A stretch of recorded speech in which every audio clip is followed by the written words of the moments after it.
So in this question, we are given the shaded interval on the number line that goes from -8 to 4 inclusive, including these 2 points.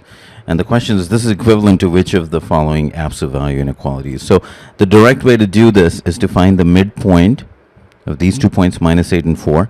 And that would be the average of those two. And that's -2. So here.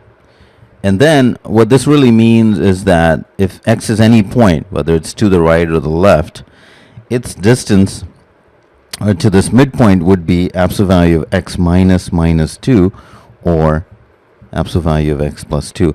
And that distance has to be less than or equal to 6, because if you look at 4 from -2, that distance is 6, because that total distance is 12, and we looked for the midpoint. And so all these points x that are its distance from -2 has to be less than or equal to 6. So we can create the absolute value inequality directly, and that's the answer choice E. The other approach would be to use the answer choices. You can certainly select specific values for x and then see which ones work. For example, we could try x is equal to -8.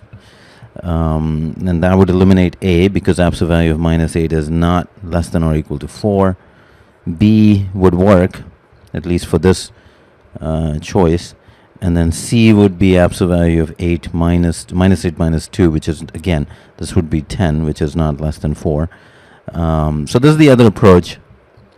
And then again, this would be 10, which is not less than or equal to 6.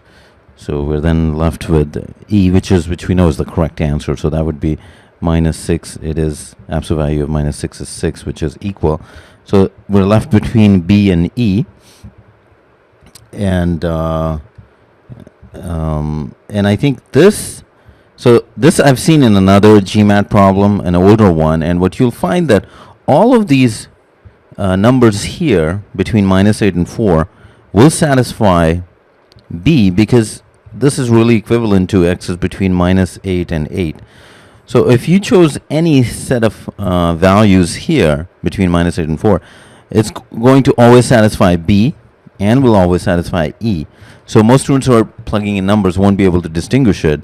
And so either you have to recognize that that goes beyond this, it goes from -8 to 8, and this solution is a subset. So you have to distinguish it, but if you just keep plugging in numbers between -8 and 4, you'll find that both B and E work. So that's, of course, a trap they've set. But now if we know that B can be eliminated. So you do need to know what these inequalities translate to on the number line, especially in this case where if you just rely on using numbers, you'll be stuck between B and E. So I showed you the first method was the direct method. This is also important. I've seen this come up in different forms. And that can give you the answer directly, or we can try the numbers, but eventually you'd have to use conceptual understanding to eliminate B. So to recap, the answer is